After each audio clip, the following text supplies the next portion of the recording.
Bienvenue, cher monsieur. Nous allons vous donner la possibilité de vous présenter avant qu'on puisse continuer notre activité. Bonjour et merci de me donner cette opportunité, cette occasion. Alors moi, on m'appelle monsieur Kiba Okwele-Rusti, communément appelé Kingwise. Je suis entrepreneur et j'ai lancé la plateforme Kingdom of Wisdom avec un collègue à moi. Et on est très heureux évidemment aujourd'hui de vous recevoir comme ça ici parmi nous. Merci. Merci beaucoup. C'est quoi déjà votre plateforme que vous avez lancée? Dans quel secteur ça fonctionne? Alors Kingdom of Wisdom peut être défini dans 3 secteurs. C'est une plateforme d'abord de marketing, d'orientation et de formation. De marketing parce qu'au sein de Kingdom of Wisdom, nous faisons la promotion des autres plateformes, des autres centres d'encadrement, des autres centres de formation. On peut avoir des exemples des centres dont vous avez déjà fait la promotion? Nous avons fait la promotion par exemple des centres lors des concours. Nous avons fait le marketing des centres d'encadrement au début de l'année. C'est vrai que retenir les noms, c'est un peu difficile, mais bon, voilà, sinon c'est un peu ça. Et actuellement, il y a une formation en cours des dames de ménage que nous sommes également en train de faire le marketing. Il y a des bourses. Un partenaire nous a contactés depuis la Tunisie pour relayer une information d'offre de bourse depuis la Tunisie. Nous sommes également en train de relayer. Donc ça fait partie, entre autres, des différents centres que nous sommes en train de faire le marketing. Notez, vous êtes deux, vous avez réfléchi. Mais je veux juste savoir, comme je suis avec vous, d'où est partie l'idée de créer cette plateforme Kingdom of Wisdom? Alors Kingdom of Wisdom est né d'un constat très simple.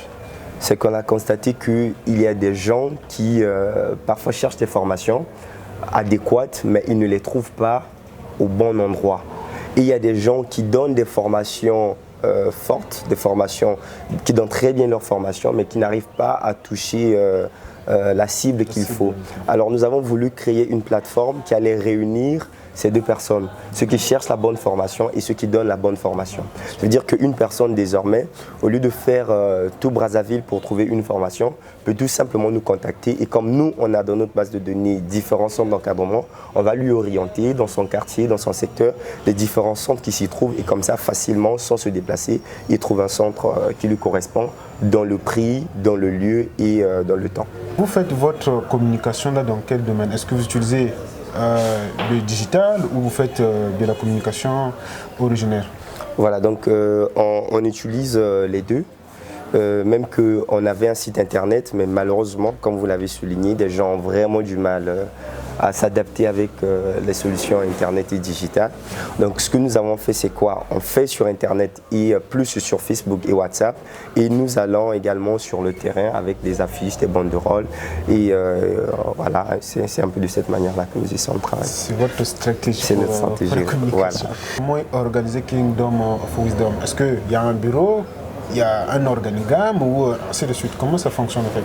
Alors Kingdom of Wisdom est subdivisé en 2 branches, si je peux me permettre. Il y a une branche administrative, c'est-à-dire qui va gérer des questions de communication, qui va gérer des questions de marketing, de logistique et autres. Et une partie technique qui est réservée à nos activités informatiques, tout ce qui se fait avec informatique, tout ce qui se fait avec Internet, les formations, tout ce qui se fera dans le domaine formation en ligne. Voilà, c'est notre partie technique qui s'en occupe. Donc la partie administrative, elle est gérée par moi. C'est vrai que je suis à la tête d'abord. Après, c'est moi qui gère également la partie administrative. Et la partie technique est gérée par un collègue qu'on appelle Dave Mampolo. C'est lui qui a la charge de toute la partie technique et numérique de la plateforme.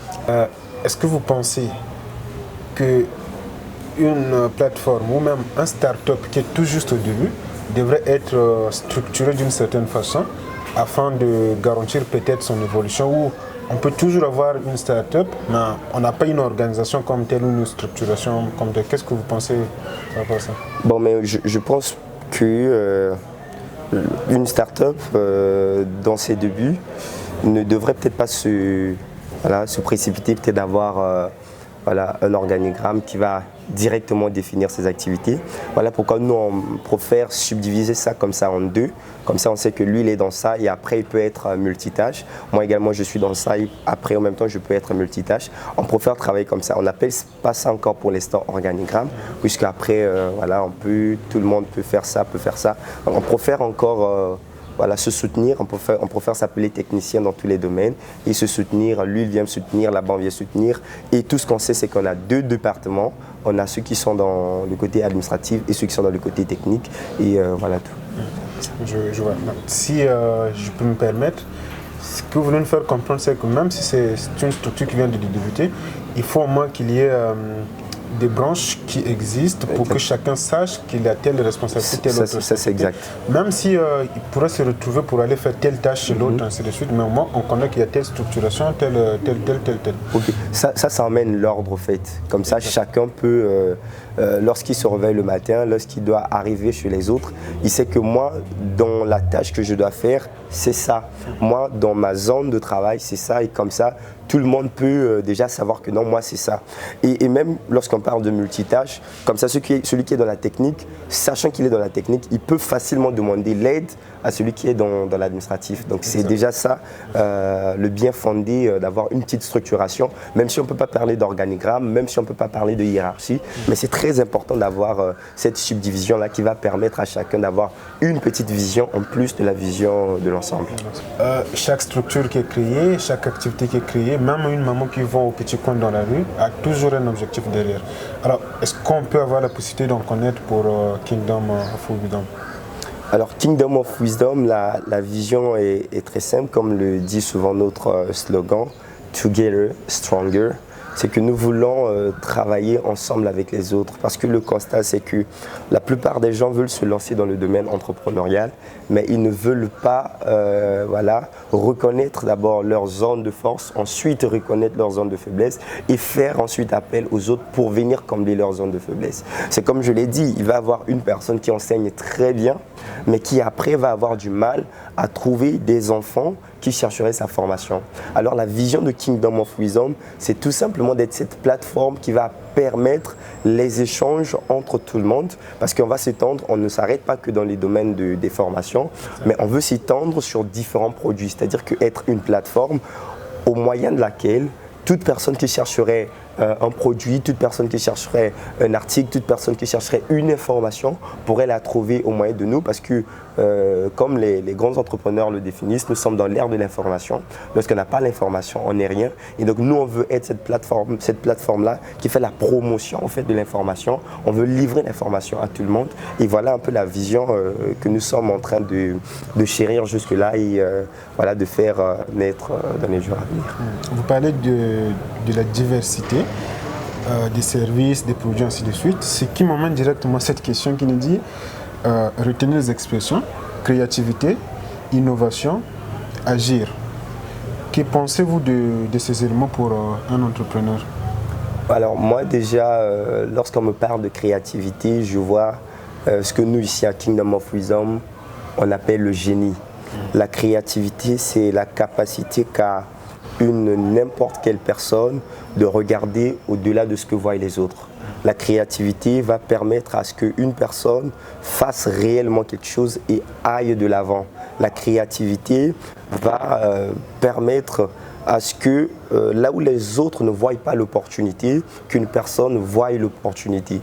Je résume souvent que ce soit la créativité, le génie et la vision par ce que dit Timon à Pumba dans le dessin animé Le Roi Lion. Il dit qu'il faut regarder au-delà de ce que tu vois. Donc être créatif, c'est être capable de regarder au-delà de ce qu'on voit, au-delà de ce que regardent les autres, au-delà de ce que tout le monde pourrait penser être simple, mais nous on regarde au-delà. Donc c'est ça que j'appelle créativité.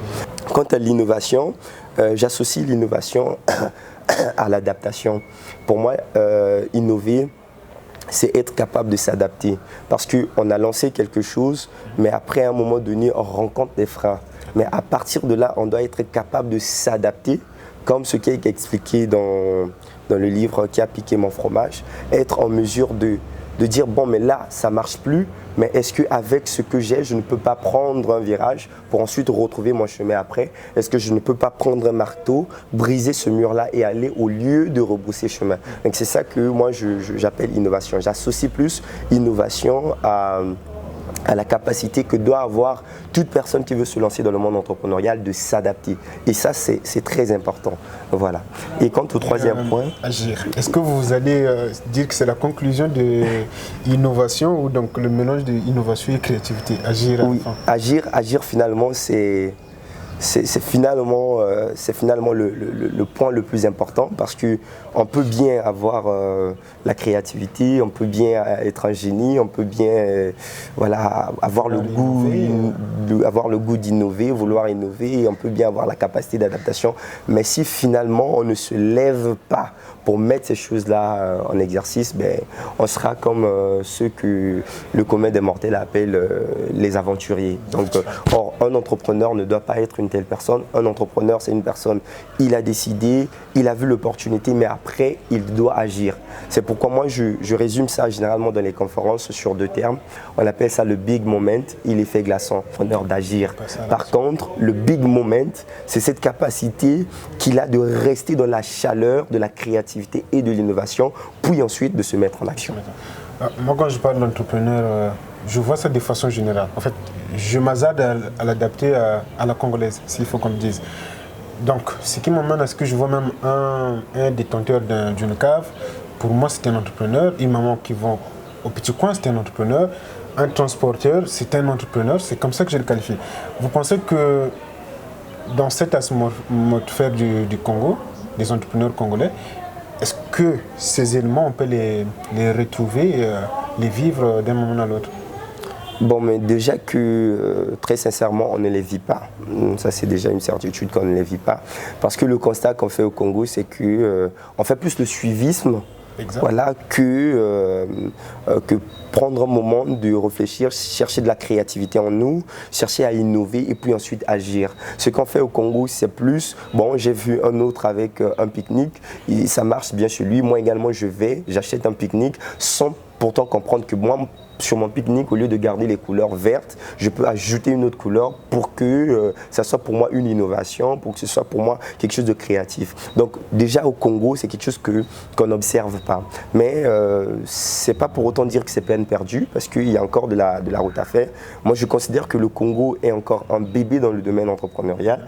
Et dans cette maturation que nous sommes en train de subir, oui, les gens vont petit à petit commencer à comprendre ces 3 points. Ils vont commencer à comprendre la nécessité d'être créatif, la nécessité d'innover et après d'agir. Ce qu'on constate aujourd'hui, c'est juste que les gens veulent agir, mais ils ne comprennent pas qu'il y a au préalable un travail qui doit être fait pour nous emmener dans l'action, pour nous emmener dans l'agissement. Ils agissent seulement parce qu'ils ont vu l'autre faire. Voilà. C'est par exemple actuellement le cas des tumbas, des grillades, ça se vend à coin de rue. Pourquoi ça se vend? Parce qu'ils ont constaté que ça s'achète. Mais ils ne sont pas restés un moment et essayer de réfléchir si c'est une idée créative, si c'est quelque chose d'innovant, si c'est quelque chose qui vaut la peine. Donc, ils se jettent comme ça et après, si on fait une étude de fond, on va observer qu'il y a des méventes parfois, ça ne marche pas bien, ainsi de suite. Donc c'est un peu ça ce qu'on va observer aujourd'hui.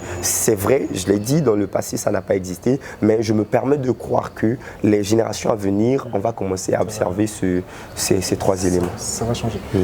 Ce qui m'emmène, quand vous avez parlé de, comment je vais appeler ça, du progrès à un certain moment, je veux savoir, qu'est-ce que vous pensez de la croissance ou de l'expansion d'une activité? J'ai créé mon activité à une cave chez moi, à côté de chez moi. Est-ce que devrais-je m'arrêter là? Ou est-ce que ce serait aussi nécessaire que je pense à étendre cette activité, à ouvrir d'autres coins et ainsi de suite? Qu'est-ce que vous pensez à l'expansion ou la croissance dans le domaine entrepreneurial? Alors ça c'est une très bonne question parce que ça rejoint un peu la question précédente. En fait, il ne suffit pas seulement d'avoir une idée pour ensuite aller la mettre à exécution. Il faut également réfléchir. D'où, pour répondre à votre question, s'étendre c'est une très bonne chose, aller loin c'est une très bonne chose. Mais la question la plus importante qu'il faut se poser et qui par la suite devra nous permettre de s'étendre, c'est que veut la clientèle? Est-ce que c'est ce que veut mes clients? Est-ce que c'est ce que veut ma cible? Si c'est ce que veut la cible, à ce moment, très bien, ce sera une très bonne chose de s'y tendre. Mais si ce n'est pas ça, alors il faut tout simplement pivoter, aller vers ce que veulent les clients, aller vers ce que veut la cible. Parce que si on s'étend juste parce qu'on a les moyens de s'étendre, mais au bout de 2 mois, 3 mois, 4 mois, une année, ben on va s'éteindre comme un petit feu. Parce que notre produit, c'est pas ce que la clientèle veut, on n'a pas bien vu notre cible. Exact. On va rebrousser chemin. Exact. Merci beaucoup, M. Rusty. Il y a cette question qui revient souvent et c'est une difficulté, je vais dire, pour presque tous les entrepreneurs au Congo. La question d'argent. La gestion de l'argent. Alors, comment ça se passe chez Kingdom? Comment vous gérez ou quels sont les éléments que vous pouvez nous partager pour que ceux qui vont nous suivre dans les jours à venir soient capables de savoir un peu faire leur gestion? D'accord. Alors, l'argent, c'est comme vous l'avez souligné, un point très important dans le business. Kingdom of Wisdom, c'est une entreprise d'investissement. Déjà chez nous, c'est comme ça. Nous investissons presque ce que nous gagnons. Voilà. Donc, pour garantir vraiment ses finances, voilà, toute entreprise devait plus penser à l'entreprise que d'abord à soi-même. C'est vrai qu'il est important de se payer soi-même, mais une entreprise dans ses débuts devrait plus travailler pour l'entreprise que pour les acteurs de l'entreprise. Est-ce que vous pouvez nous expliquer un peu travailler pour l'entreprise? C'est pas une personne, non? Voilà. C'est une pas. Donc travailler pour l'entreprise, ça veut dire quoi? Nous, par exemple, on est dans les domaines du marketing. Ça veut dire que pour faire le marketing, il faut investir. Ça veut dire que si nous avons, par exemple, je prends un exemple, un petit 5 000 francs, et qu'après nous devons lancer une formation, ben, au lieu de prendre ces 5 000 francs-là et se les partager comme ça, là, prendre 1 000 francs, prendre 500, prendre 2 000, on peut se dire, bon, mais on va investir ça dans les affiches, on va investir ça dans la communication en ligne, on va investir ça dans la communication digitale pour s'attirer plus de la clientèle. Donc c'est ça que moi j'appelle investir d'abord pour l'entreprise. Dans ces conférences, la première conférence, il y a eu une personne qui a assisté, il a assisté à la conférence et juste après il est revenu nous voir pour nous expliquer son problème, pour nous expliquer sa difficulté. Donc ça montre quand même par là que les thématiques que nous abordons lors des conférences, ce sont des points auxquels les gens sont confrontés dans la société, et lorsqu'ils viennent prendre part aux conférences, c'est pour eux comme des solutions. Ce qui explique pourquoi est-ce qu'ils veulent venir de plus en plus prendre part. Voilà, on était à 5, l'autre il est venu, non mais moi j'ai pris part à la conférence, c'était vraiment intéressant, je voudrais que tu prennes part. Donc finalement ceux qui prennent part à la première conférence deviennent des véhicules de la prochaine conférence. Donc c'est ça un peu qui explique ce côté-là. Ok, bon, ne parlons pas que de succès, hein. L'entrepreneuriat c'est dur. Exact. Il y a le succès d'un côté, de l'autre côté. Même les plus grands le connaissent. On peut prendre l'exemple de Jack Ma. Celui qui est en train de faire fureur maintenant avec Tesla, M. Elon Musk. Il y a eu un moment où les actions ont chuté de l'entreprise, ainsi de suite. Alors, quelles difficultés rencontre Kingdom of Wisdom en ces jours? Ah oui, ça c'est une très belle question. Ça c'est bien parce que les difficultés, c'est... Moi, je définis les difficultés comme des jauges de la détermination d'un entrepreneur. Lorsqu'un entrepreneur ne connaît presque pas de difficultés, j'ai envie de dire qu'à un moment donné, il va se fracasser le visage et il va carrément arrêter voilà, d'un coup. Alors, Kingdom of Wisdom, comme toute entreprise dans ses débuts, évidemment, connaît des difficultés par exemple liées au manque de mindset, j'ai envie de dire, des Congolais. Parce que les Congolais ne sont pas encore des gens qui sont ouverts à ce que nous leur apportons. Parce que Kingdom of Wisdom apporte des formations en développement web, apporte des formations en infographie, apporte des formations en programmation, des formations en anglais, des formations... Alors, le Congolais, c'est comme une personne qui est dans une bulle. Voilà, il attend un peu qu'un miracle se fasse pour qu'il sorte de là. Alors les difficultés, c'est quoi? On peut investir, nous sommes dans le domaine du marketing, on peut investir près de 40 000 francs pour le marketing, pour véhiculer l'information, faire des affiches, communiquer sur WhatsApp. Et parfois, lorsqu'on vient comme ça là, sur retour à l'investissement, parfois il n'y a que 2, 3, 4 personnes qui viennent prendre part à la formation, où vous avez parfois investi en finance, investi en énergie, investi en temps. Donc ça, c'est vraiment difficile, voilà, et c'est pas facile. Voilà, c'est par exemple ce qui s'est passé au début de cette année. Nous avions des TD que nous faisions avec les étudiants de la faculté des sciences et techniques, mais on a dû arrêter parce qu'on observait une décroissance continue de la part des apprenants. Bon, on s'est dit, il faut qu'on arrête parce qu'on investissait, on payait les enseignants, on payait le personnel, en tout cas on essayait de faire de notre mieux pour que ça aille, mais les enfants, ils n'étaient pas là. Ça, par exemple, ça, voilà, quand on n'est pas assis, quand on n'est pas fort, on peut dire bon, j'arrête, mais voilà. Mais comme je sais pas, comme dans mes recherches, j'ai constaté un peu le même fait, mais non, moi je me suis dit, est-ce que c'est pas parce que le Congolais a toujours du retard sur l'évolution de certains États, notamment la question entrepreneuriale au Congo, ça l'embine vraiment. Est-ce que les gens n'ont pas trop la volonté de faire ce genre d'activité parce que dans leur tête, ils se disent toujours il faut que je travaille sur telle activité, telle entreprise, ainsi de suite. Est-ce que c'est pas ça? Je ne sais pas, mais en tout cas, moi, c'est le constat que j'ai fait et c'est l'analyse que je me suis un peu donnée. Les gens ont du mal à participer à ce genre d'activité. C'est des TD qu'on vous organise pour que vous avancez, mais vous avez des soucis pour y aller. Tu vas une fois, tu recules, ainsi de suite. Bon, on ne sait pas. Ça, c'est peut-être, comme vous avez dit, le mindset des Congolais. Bon, ça pourra changer avec le temps. J'aimerais, pour finir, qu'on parle de ces points. Je ne sais pas, vous êtes déjà avec Kingdom, ça fait déjà combien de temps que vous existez Kingdom of Wisdom est né en 2000, là nous sommes en 2022, donc en 2020. La plateforme Kingdom of Wisdom est née en 2020. Voilà, mais Kingdom of Wisdom, en tant que centre de formation en langue, existe depuis 2018. Voilà. Donc là, je peux me permettre de poser ma question. Je voulais juste te dire, par rapport à cette durée que vous avez à mener des activités, à entreprendre, si on peut se le permettre, est-ce que avez-vous constaté une différence entre quand vous étiez soit tenté de faire juste une formation en entrepreneuriat, ou quand vous entendiez des conférences, quand vous entendiez des débats autour de l'entrepreneuriat, et quand vous êtes dans la pratique, est-ce que votre façon de voir l'entrepreneuriat a changé, ou ça a évolué, ou ça s'est motivé? Je ne sais pas comment je peux formuler la question.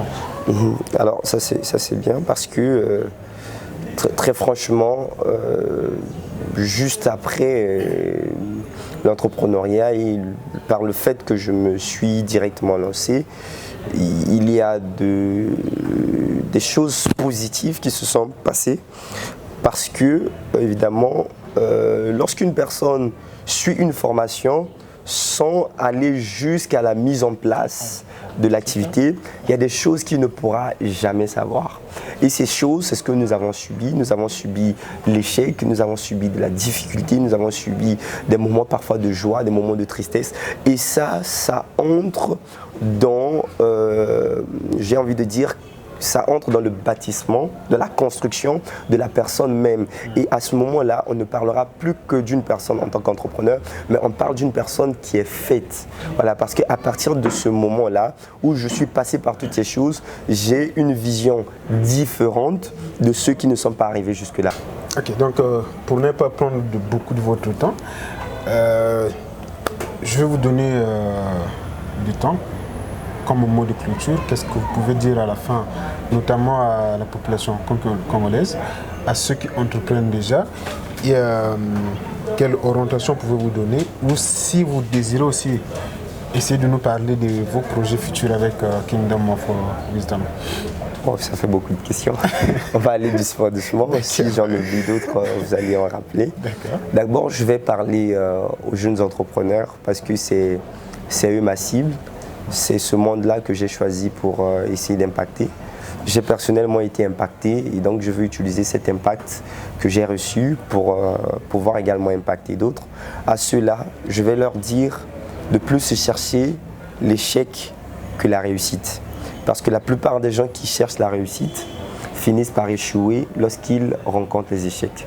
Or, une personne dont la mentalité est déjà faite sur l'échec, Lorsqu'il va rencontrer l'échec, il sait que c'est quelque chose qui était prévisible et par conséquent, il va continuer à avancer, il va continuer à avancer, il va continuer à avancer.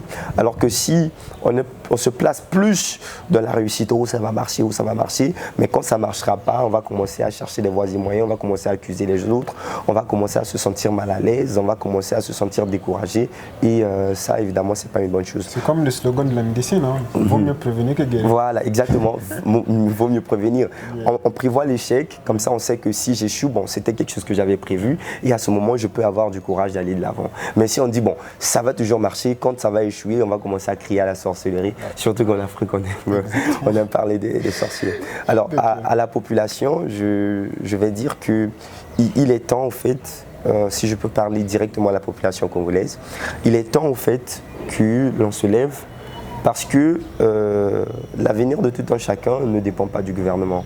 Comme les grands penseurs pouvaient le dire, nous passons notre temps à nous demander sur ce que le pays peut faire pour nous. Mais il est également temps de commencer à penser sur ce que nous pouvons faire pour notre pays. Il est très important aujourd'hui de remarquer que le Congo, c'est encore un domaine inexploité. Alors chaque personne qui le désire a sa part du gâteau tant qu'il peut se lever, être créatif, innover et aller jusqu'à l'agissement. Si on peut faire ces choses-là, quel que soit le domaine d'études que vous avez suivies, vous pourrez trouver quelque chose. Depuis la médecine, la biologie, l'économie, tous ces domaines-là, si vous avez étudié et que vous voulez entreprendre, je crois que le Congo a suffisamment de place pour vous laisser entreprendre sur ces terres. Donc je crois qu'il est réellement temps que l'on arrête de toujours penser à aller à l'école, ensuite aller travailler à MTN ou aller travailler à la fonction publique et de commencer à se dire, après ma licence, qu'est-ce que je peux faire avec ce que j'ai appris à l'école. Donc ça doit être ça ce que le Congolais lambda devrait commencer à réfléchir. Voilà. Et quels sont les projets de futur de Kingdom of Wisdom? Alors là, très directement, je vais dire que le 19, nous avons une conférence. Donc la conférence a pour thème les meilleures opportunités d'investissement de cette décennie. Voilà, lors de la conférence, vraiment on a voulu à ce que ce soit une conférence pratique. On voudrait que des gens qui aujourd'hui se battent pour trouver de l'argent, on voudrait qu'ils viennent et comprennent les domaines qui aujourd'hui peuvent leur permettre facilement de gagner de l'argent.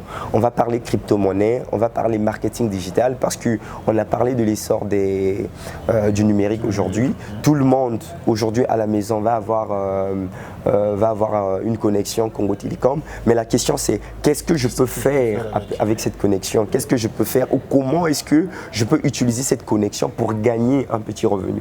Donc lors de la conférence, la question du marketing digital sera abordée, la question du marketing de réseau sera abordée puisque des gens ils écoutent le marketing de réseau, ils associent généralement le marketing de réseau à l'arnaque et ainsi de suite. Nous allons également parler du marketing de réseau, nous allons parler de l'agriculture. Aujourd'hui, une personne qui ose investir dans l'agriculture, il a sémé son argent et il est sûr, quels que soient les vents, quels que soient les marées, qu'il va récolter quelque chose. Investir aujourd'hui dans l'élevage, c'est des domaines d'actualité aujourd'hui parce que, quoi qu'il en soit, quel que soit le domaine de l'activité, toute personne a besoin de manger.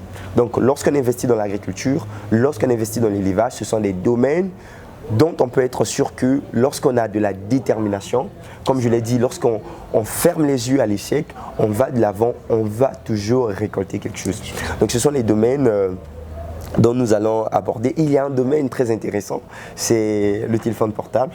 Comment gagner avec le téléphone portable, puisque des gens, ils ont des téléphones portables, ils ne passent pas près de 10 minutes sans utiliser leur téléphone, sans toucher à leur téléphone portable. Alors nous allons, lors de la conférence, essayer de faire comprendre aux gens que cet outil que vous avez, ça peut être pour vous une véritable banque qui peut vous générer comme ça là des sous par jour. Donc c'est des thématiques que nous allons, lors de la conférence, déjà moi je réserve ma place. Voilà, exact. Parce que si vous ne le faites pas, une autre personne va la prendre. Voilà. Alors, nous sommes donc arrivés au terme de notre entrevue avec M. Rusty, qu'on appelle plus M. Kingwise. Voilà. Ok, nous étions donc dans Brazzaville. Merci beaucoup à vous et on se rencontre pour la prochaine édition.